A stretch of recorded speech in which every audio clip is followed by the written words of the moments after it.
El proyecto Sevilla 2019-2022, que conmemora el viaje de Magallanes y Elcano, tiene una vocación universal.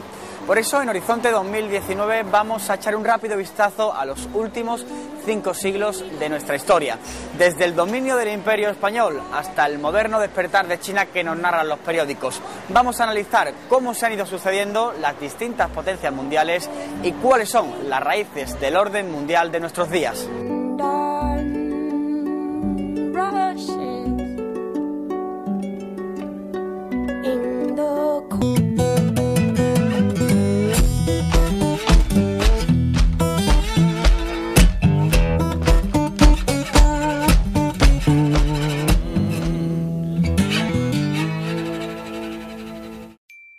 Aunque no se parezcan mucho entre sí, las ballenas, los leones y los caracoles son seres vivos. Y todos los seres vivos tienen su territorio. El territorio de una ballena puede extenderse por todos los océanos del globo. Un león tiene un territorio mucho más pequeño, apenas unas decenas de kilómetros cuadrados de la sabana. Y un caracol, bueno, los caracoles no tienen un territorio muy amplio, el suficiente para depositar su casa. Por lo general, los animales defienden su territorio, tratan de ampliarlo y solo aceptan intrusos cuando estos no afectan a su supervivencia.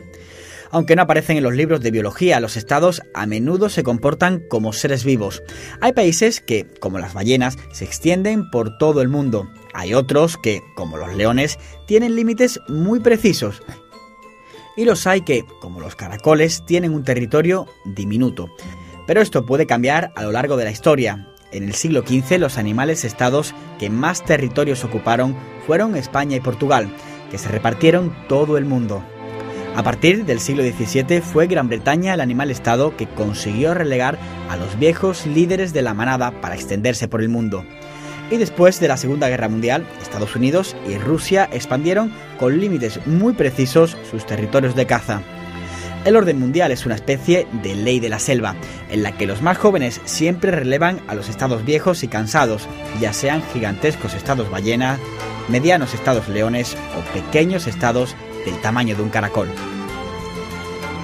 Durante el siglo XVI, España y Portugal fueron las principales potencias mundiales.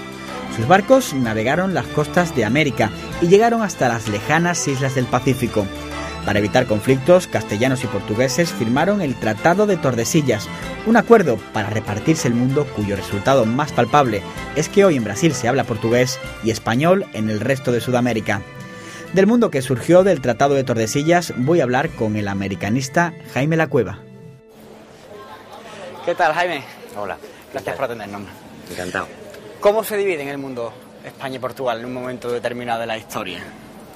Pues la división definitiva se produce con el Tratado de Tordesillas, en el que se establece una línea de demarcación de polo a polo a 370 leguas del archipiélago de Cabo Verde. Pero no es esa la primera demarcación de áreas de influencia y de áreas de expansión. Para entender el Tratado de Tordesillas tenemos que remontarnos a los conflictos que surgen antes entre la Corona de Castilla y Portugal y a los problemas que viene a zanjar el Tratado de Tordesillas. ¿Y quién determina que sea ahí? ¿Por qué no hay otra salida, no hay otro punto? ¿Por qué exactamente ahí? Cuando Colón regresa de su primer viaje, regresa a Castilla, pero antes hace escala en Lisboa. Él se entrevista con el rey Juan II de Portugal y le comunica su hallazgo. Y Juan II de Portugal, haciendo una interpretación muy favorable a sus intereses de los tratados establecidos con Castilla y de las bulas recibidas de la Santa Sede, intenta imponer la idea de que se ha establecido en el Casovas una línea de demarcación basada en un paralelo, en una raya, digamos, de este a oeste, al sur de las Canarias, situada donde hoy marcamos el paralelo 28 grados norte.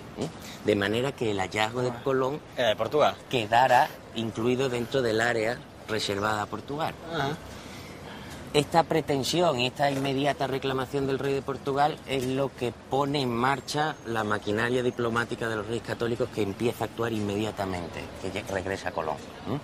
La pugna se va a establecer en dónde se sitúa esa línea de demarcación que defina las áreas de jurisdicción de cada corona. Y la línea se termina estableciendo a 370 leguas del archipiélago de Cabo Verde. Con eso, la corona de Portugal gana 270 leguas.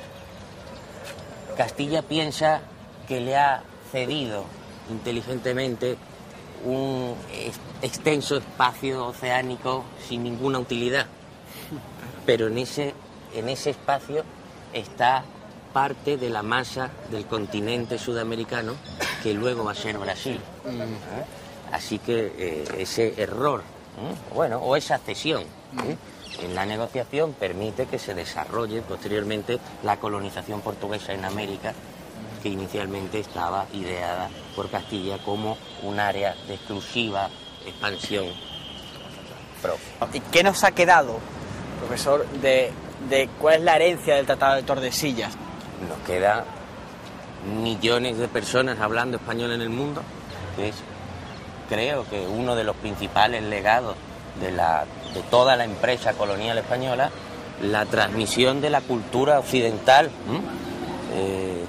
mezclada con las culturas originarias de todos esos territorios, dando un producto nuevo, distinto, singular, del que podemos sentirnos orgullosos porque hemos contribuido a él, ¿no?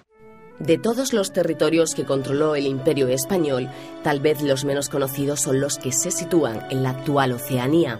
España controló el archipiélago de las Marianas, un conjunto de 15 islas volcánicas situadas al sur de Japón. Los primeros europeos en llegar a las Islas Marianas fueron Magallanes y sus hombres, quienes las bautizaron como Islas de los Ladrones. El sur del archipiélago fue cedido a los Estados Unidos en 1898 y el resto fue vendido a Alemania un año más tarde, aunque hoy todo el archipiélago está políticamente vinculado a los Estados Unidos. También fueron dominio español el medio millar de islas que forman el archipiélago de las Carolinas, llamadas así en honor de Carlos II, y que hoy forman dos pequeños estados, los Estados Federados de Micronesia y la República de Palaos. Entre otras cosas, los españoles dejamos en Oceanía nuestras famosas ovejas merinas, que se convirtieron en la base de la revolución ganadera de la Australia colonial británica. Me da un poco miedo pensarlo, ¿no? Porque sí, hay que ser optimistas, pero también hay que ser un poco realistas. Si podemos cambiar las leyes para que no apoyen al interés corporativo y más apoyen al interés del pueblo. I think maybe more unified in terms of government and maybe money, like kind of how 10 years ago there was everybody had their own money, their own currency. Now everything is the euro. Maybe more unified in terms of currency, in terms of government.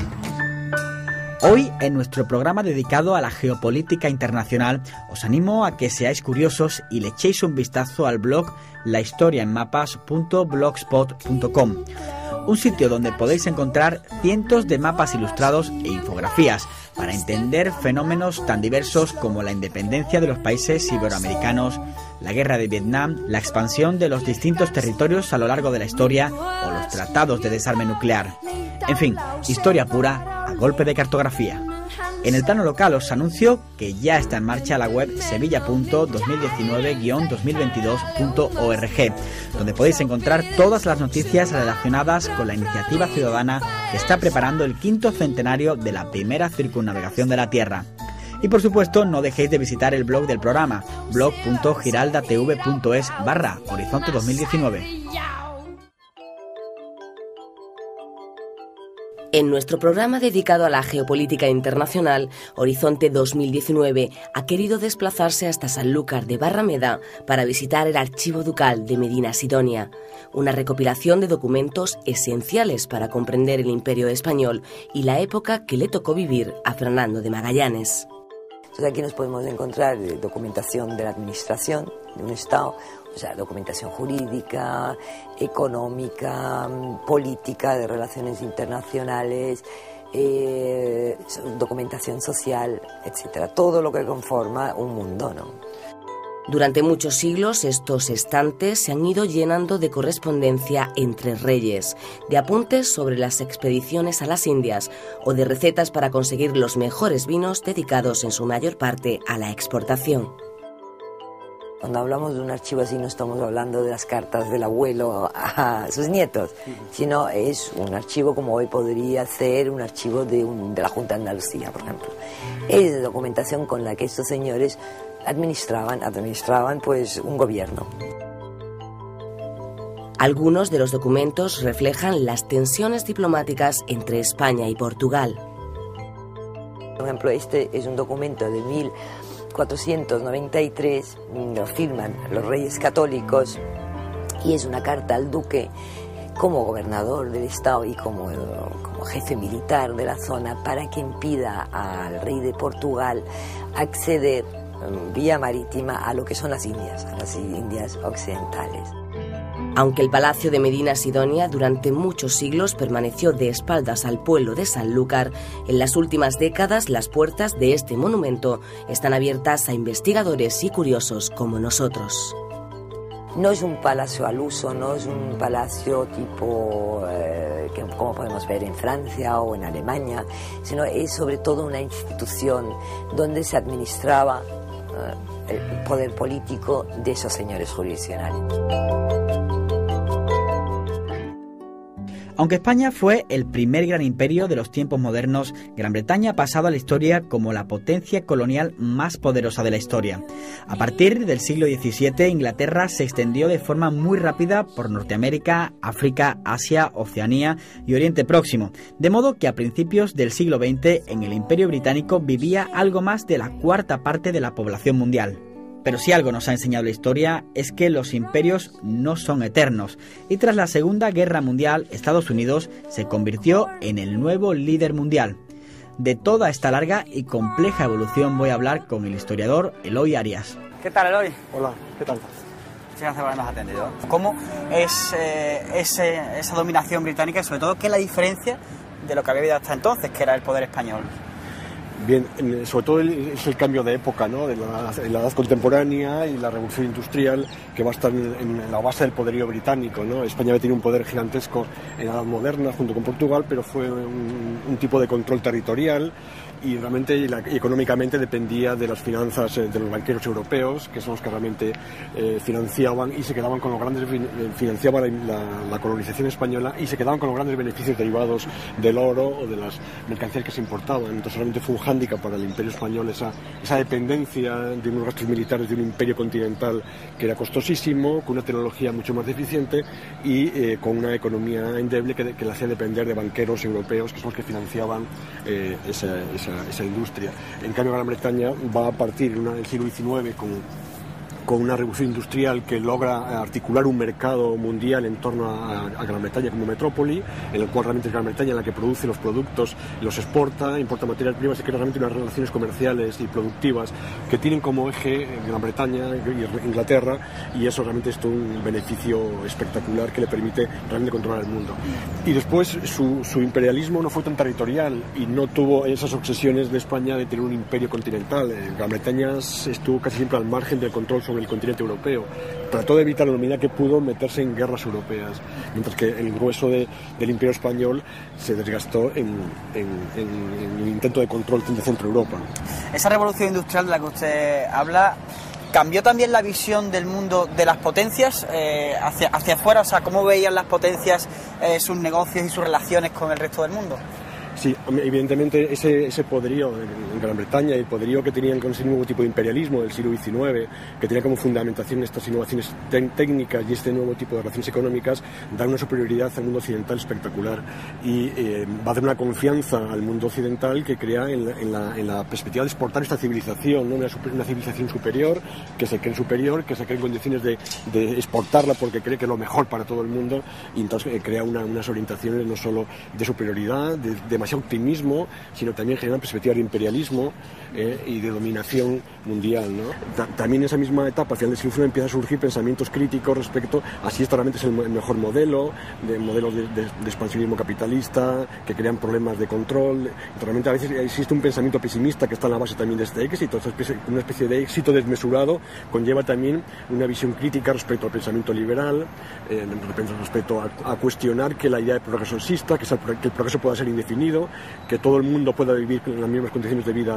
Entonces empieza a cuestionarse estas ideas y crea un pensamiento pesimista que está en las bases de las crisis del siglo XX. ¿Cómo es la hegemonía de ese nuevo imperio como es Estados Unidos? Estados Unidos articula varios elementos que le permiten, digamos, actuar. Primero, por supuesto, el factor económico, es decir, el poderío económico norteamericano le va a posibilitar situarse al frente de la economía capitalista a años luz del resto de los países y del resto de las potencias, y Estados Unidos asume un liderazgo de la economía capitalista que es el motor fundamental de sus desarrollos. Y a eso después le acompaña una serie de ideales o de principios que forman parte también muy del modo de vida de ser el norteamericano, que es Norteamérica como el país que es la patria de la libertad y la democracia. Entonces construye un discurso que en una parte es mesiánico, salvífico para todo el mundo, en torno a los valores de libertad y democracia, que a veces es verdad, pero a veces también lo que subyace a esta libertad y democracia es el puro mercado, con lo cual es una óptica, digamos, de libre mercado, sin libertades y derechos democráticos, porque Estados Unidos acaba poniendo también a dictaduras. Y después hay otra cosa incuestionable que no tiene ninguna otra potencia, que es el poderío militar. Lo que le acompaña a este poderío económico y a esta política, esta cosmovisión de la política, esta forma de pensar, pues realmente le acompaña un poder militar que le hace incuestionable, ¿no? Y que crea un imperialismo también poderosísimo en el control del mundo. Hay una idea que me olvidaba, que es que ligado a este discurso mesiánico también hay una idea anticomunista, ¿no? Mucho del éxito norteamericano también se fundamenta en tener un enemigo, fabricarse un enemigo, construir un enemigo, que es el comunismo, es la URSS, y en una parte de ese discurso se articula contra ese enemigo máximo y crea un mundo homogéneo, que es el mundo occidental desarrollado, en torno a estas ideas. A mí me parece que reunirse para discutir los problemas de este mundo y el sentido de esta globalización que está resultando tan poco humana en comparación con lo que esperábamos, es siempre importante y es siempre decisivo. Hoy será un día grande para toda la tripulación de la expedición Magallanes y Elcano. Van a cumplir uno de sus principales objetivos. Nos lo cuenta el antropólogo José Manuel Núñez en la serie Tras las huellas de Magallanes.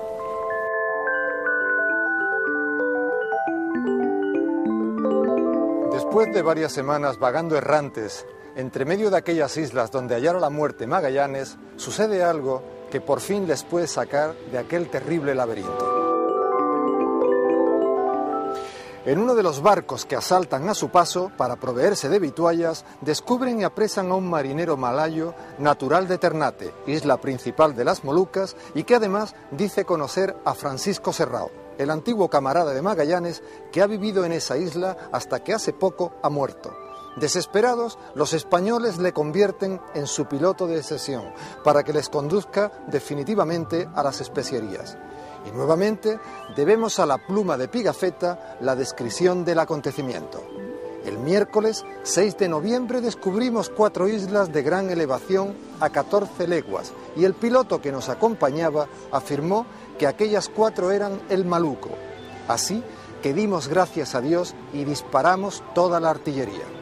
No era para maravillar a nadie que nos sintiéramos tan alegres, porque habíamos consumido 26 meses menos 2 días para encontrar el Maluco.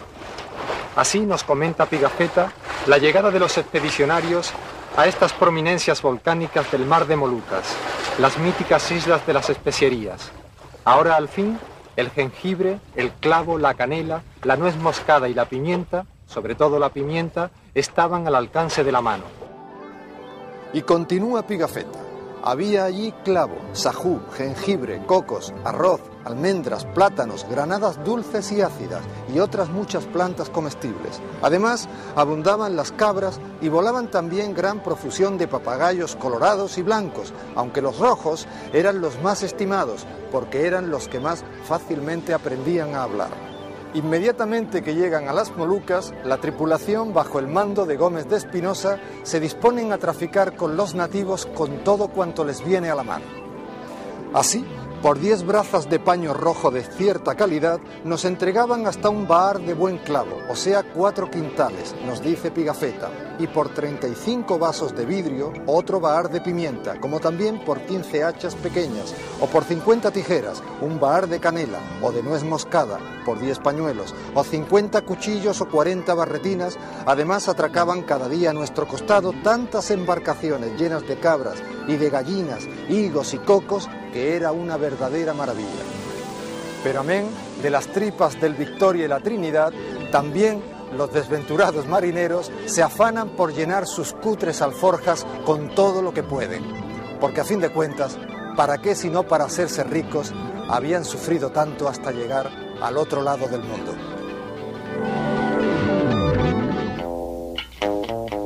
Si se echa un vistazo a los periódicos, a menudo da la sensación de que el mundo se ha vuelto loco y que la historia parece haberse acelerado. Tal vez solo sea eso, una sensación, porque en la historia se han sucedido muchos periodos enloquecidos. En cualquier caso, el mundo está cambiando y hoy estamos siendo testigos de cómo viejos territorios coloniales como la India o Brasil, o países que siempre se habían mantenido aislados como China, se convierten en las nuevas grandes potencias mundiales. Y no solo eso, para 2050 las economías de países como México, Indonesia o Turquía ya habrán superado a países europeos como España, Francia o Italia. Para comprender cómo será nuestro mundo dentro de 2 o 3 décadas, voy a hablar con el politólogo Pablo Antonio Fernández. Hola, ¿cómo estás? Hola, ¿qué pasa? Buenas tardes. ¿Qué digo? Estamos atendiendo a un resurgir de Asia, o no ya sé si llamarle un crecimiento. ¿Cómo va a ser el mundo dentro de 30, 50 años? ¿Cómo se va a repartir el poder teniendo en cuenta este nuevo continente, pero sí esta nueva situación? Bueno, me imagino que te estarás refiriendo a si todo sigue igual. Claro. Porque claro, de aquí a 30 o 40 años lo mismo hemos descubierto vida en la estratosfera. O a lo mejor ha habido una catástrofe de tal magnitud que termina incluso dividiendo a China. Consecuentemente, si sigue todo tal como está, en el fondo no va a ser muy diferente y por lo tanto habrá varios centros, uno de ellos inevitablemente pues será Asia. Y lo que no me negarás es que este crecimiento sobre todo de China no va a cambiar nada. Sin duda, claro, no será tan eurocéntrico como es ahora el mundo, pero no va a hacer nada tampoco África. ¿Por qué la vamos a relegar, la vamos a ningunear? Vamos a ver. Ahora bien, es verdad que China tiene unas magnitudes que históricamente pues no son comparables y que tiene que jugar su papel. Pero no hay que olvidar que son casi 2.000 millones de chinos. Por un lado son estratégicamente fundamentales.